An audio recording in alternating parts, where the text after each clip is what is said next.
ये थी टाटा नैनो, दुनिया की सबसे अफोर्डेबल कार और एक ऐसी कार जो इंडिया में उन लोगों के लिए लॉन्च की गई थी जो कार का सपना देखते तो थे लेकिन कभी अफोर्ड नहीं कर पाते थे। साथ ही ये कार उन फैमिली होल्डर्स के लिए भी था जो रोज अपनी बीवी और बच्चों को टू व्हीलर्स पर बैठाकर मीलों ट्रैवल करते थे, बिना हेलमेट, बिना प्रॉपर सेफ्टी के, सिर्फ अपनी मजबूरी की वजह से। और इसीलिए ये आइडिया एक रेवोल्यूशन जैसा लग रहा था उस समय, और ऑनेस्टली था भी, क्योंकि 1 लाख रुपए की प्राइसिंग के साथ टाटा नैनो मिडिल क्लास और लोअर मिडिल क्लास लोगों को सीधा बाइक से कार तक ले जा सकती थी। और इसी वजह से लॉन्च के टाइम एक्साइटमेंट इतना ज्यादा था कि शोरूम्स के बाहर लाइंस लग गए थे, बुकिंग्स ने रिकॉर्ड तोड़ दिए, जिस वजह से लगने लगा कि इंडिया का मोबिलिटी फ्यूचर अब बदलने वाला है। लेकिन फिर कहानी ने अचानक एक अलग मोड़ ले लिया। जिस कार को लोग कल तक ड्रीम कार बोल रहे थे, उसके लिए धीरे धीरे एक अजीब सी परसेप्शन बनने लगी, जैसे कि इतनी सस्ती कार मतलब कहीं ना कहीं कॉम्प्रोमाइज तो हो गई, और लोग क्या कहेंगे, ये कार मेरी इमेज के साथ सूट करेगी या नहीं। ऐसे ही तरह तरह की परसेप्शन, जिस वजह से नैनो एक प्रॉब्लम का सोल्यूशन होने के बजाय एक सोशल जजमेंट का सिंबल बनती चली गई। और इसका सबसे बड़ा नुकसान ये हुआ कि जो लोग नैनो का एक्चुअल टारगेट ऑडियंस थे, वही सबसे ज्यादा कंफ्यूज हो गए। जिस गाड़ी ने एक समय लाखों की बुकिंग्स ली थी, वही कुछ सालों बाद ऐसी हाल में पहुंच गई कि पूरे साल में मुश्किल से एक ही यूनिट बिक पाई।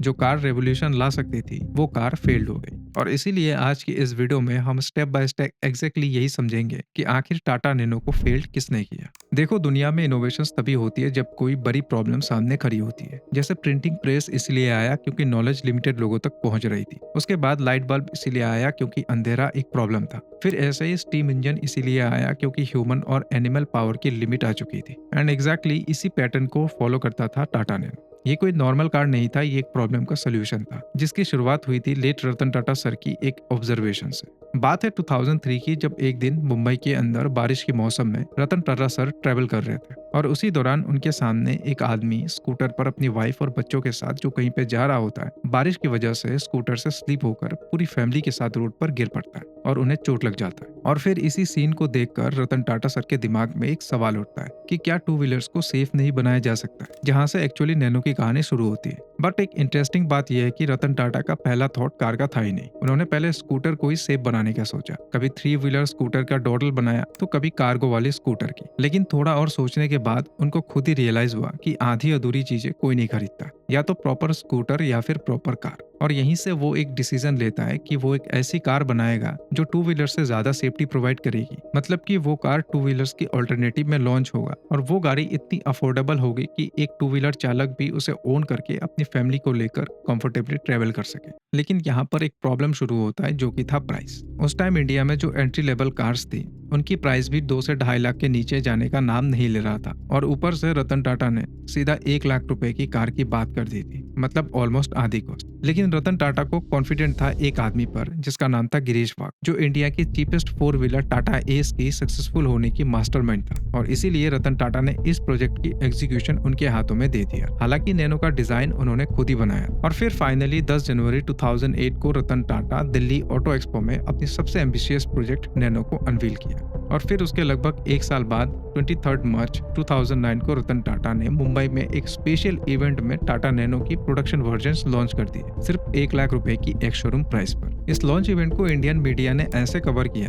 कि पूरे देश में नैनो की न्यूज आग की तरह फैल गया, और यहीं से फॉरेन मीडिया ने भी कवर करना स्टार्ट कर दिया। लेकिन फॉरेन में नैनो को सबसे ज्यादा हाइप तब मिला जब 2010 में बराक ओबामा इंडिया में एक विजिट के दौरान नैनो को अप्रिशिएट किया था। नैनो की हाइप इस कदर फैल रही थी कि second hand car market crash कर गई। साथ ही मारुति सुजुकी की 20% सेल्स डाउन हो गए उसी साल, और कुछ लोगों ने तो पुरानी गाड़ी को बेचकर नैनो खरीदने का प्लान तक बनाने लगा। इवन मारुति सुजुकी को इंडिया में प्रॉफिटेबल बनाने वाले ओसामा सुजुकी ने ये तक कह दिया कि टाटास 1 लाख कार नॉट फेसेबल, यानी कि वो थ्योरी तक ही ठीक है, रियलिटी में इम्प्रैक्टिकल है। बट नैनो को लेकर लोग इतना एक्साइटेड थे कि लॉन्च होने से पहले ही 2 से 2.5 लाख प्री बुकिंग्स हो चुकी थी। एंड ऑब्वियसली जब गाड़ी आप मास मार्केट को टारगेट करके बना रहे हो, तो प्रोडक्शन भी उस लेवल का ही करना पड़ेगा। और इसी वजह से टाटा मोटर्स ने प्रोडक्शन का जगह चुना वेस्ट बंगाल की सिंगूर के अंदर। और ये जो डिसीजन था, ये रतन टाटा ने 2006 में ही ले लिया था, जब उन्हें वेस्ट बंगाल की गवर्नमेंट की तरफ से प्लांट लगाने के लिए जमीन अलॉट किए गए थे। लेकिन यहीं से नैनो की डाउनफॉल भी शुरू हुई। दरअसल सिंगूर में जिन फार्मलैंड पर टाटा का प्लांट लगाने का काम चल रहा था, उस जमीन को लेकर वहां के फार्मर्स प्रोटेस्ट कर रहे थे और इस प्रोटेस्ट को ममता बनर्जी सपोर्ट कर रही थी, जो उस समय ऑपोजिशन लीडर थी। जिस वजह से धीरे धीरे ये प्रोटेस्ट एक भयानक रूप ले लिया और करीब 1.5 से 2 सालों तक झेलने के बाद टाटा मोटर्स ने अपने प्लांट को विड्रॉ कर लिया वहां से और गुजरात की सानंद में अपना प्लांट सेटअप किया। इस दौरान टाटा मोटर्स को 1,000 करोड़ से ज्यादा की लॉस हुई थी जो इन्वेस्ट किया था उन्होंने, और ऊपर से नैनो की प्रोडक्शन डिले पे डिले होता गया और इसी के चलते जो हाइप था वो फीका पड़ने लगा और साथ ही एक नया परसेप्शन बन गया लोगों की टाटा को लेकर कि टाटा मोटर कोई कार लॉन्च नहीं करने वाला है, ये सब स्कैम है। और फिर जैसे जुलाई 2009 में डिलीवरी स्टार्ट हुई तो उस साल नैनो की टोटल 30,350 यूनिट सोल्ड हो गए। फिर 2010 में 70,432 यूनिट्स और ऐसे 2011 में 74,527 और 2012 में 53,848 यूनिट्स। ये नंबर्स टाटा की एनुअल प्रोजेक्टेड सेल्स की 50% भी नहीं था, क्योंकि रतन टाटा ने कहा था कि इसकी 2.5 लाख से ज्यादा एनुअल सेल्स की उम्मीद वो रखते हैं। और फिर 2009 आते आते नैनो की डिमांड इस लेवल पर गिर चुकी थी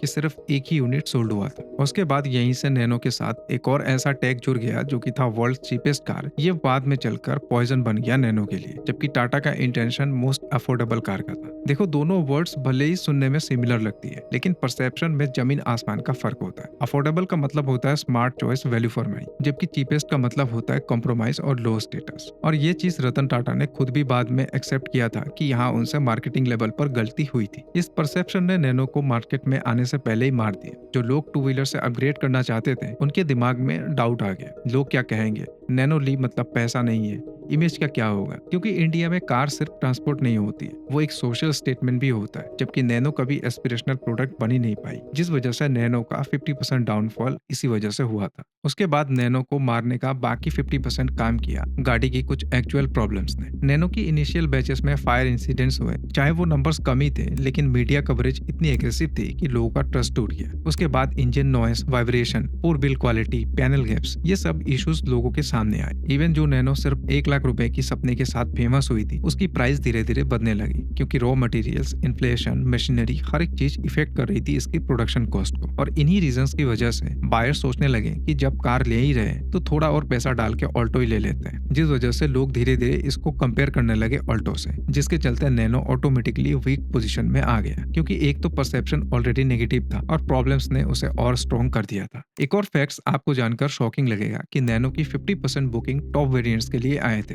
30% मिड वेरिएंट और 20% सिर्फ बेस वेरिएंट, यानी कि नैनो जिन लोगों के लिए लॉन्च की गई थी उन्होंने इसको खरीदा ही नहीं। इसको ज्यादातर उन लोगों ने लिया जो कैपेबल थे गाड़ी खरीदने की, और यही रीजन था कि नैनो फेल्ड हो गई। अगर सच में देखा जाए तो नैनो सिर्फ एक कार नहीं थी, एक आइडिया थी, और आइडिया तभी फेल होती है जब उन्हें गलत तरीके से समझा और प्रेजेंट किया जाता है। अगर नैनो के साथ चीप का टैग नहीं लगता और उसे एक स्मार्ट, सेफ और अफोर्डेबल अपग्रेड के रूप में प्रोजेक्ट किया जाता तो शायद आज नैनो जिंदा होती, क्योंकि reliability issue, engine noise, panel gaps, ये सब चीजें टाइम के साथ फिक्स हो जाती है। वैसे टाटा मोटर्स ने बाद में काफी चीजें इंप्रूव भी की थी, लेकिन जब बायर्स के दिमाग में ऑलरेडी बैठ गया था कि नैनो लेना मतलब कॉम्प्रोमाइज है, या ये उन लोगों के लिए है जिनके पास पैसा नहीं है, तो फिर चाहे कितनी भी अच्छी गाड़ी बना दो वो नहीं बिकेगी। यानी कि टाटा नैनो फेल्ड इसलिए हुई क्योंकि वो बुरी कार नहीं थी, बल्कि इसीलिए क्योंकि उसकी कहानी गलत तरीके से सुनाई गई।